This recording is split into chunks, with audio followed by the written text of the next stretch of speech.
കൊടുങ്കാറ്റിനും ഇടിമിന്നലിനുമിടയിൽ ഒരു വൃദ്ധ മുത്തശ്ശി തന്റെ ചെറുമകനോട് ആദിമ വംശത്തിന്റെയും മത്സ്യത്തൊഴിലാളി വംശത്തിന്റെയും കഥ പറയാൻ തുടങ്ങി.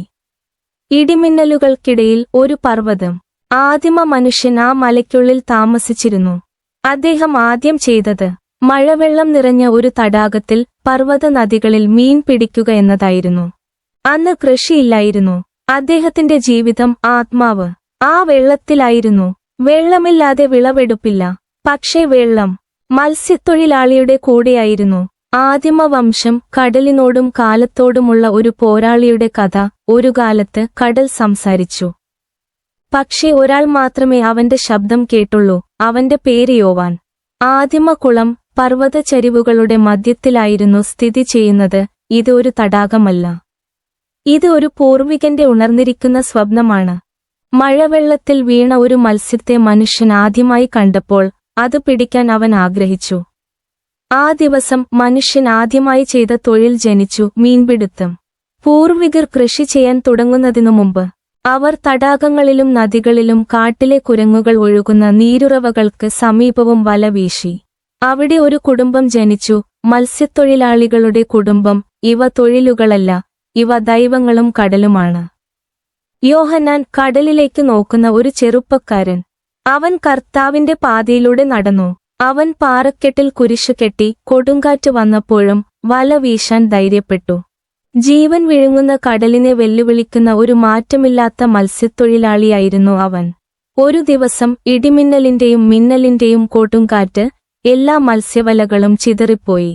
മറ്റ് മത്സ്യത്തൊഴിലാളികൾ വല വീശുന്നത് നിർത്തി. ജോൺ അവൻ മരത്തിൽ കയറി ഒറ്റയ്ക്ക്.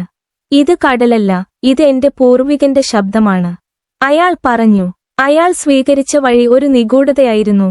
കടലിന്റെ നടുവിൽ പുത്തുറൈ എന്ന ഒരു ഒളിഞ്ഞ ഗ്രാമം.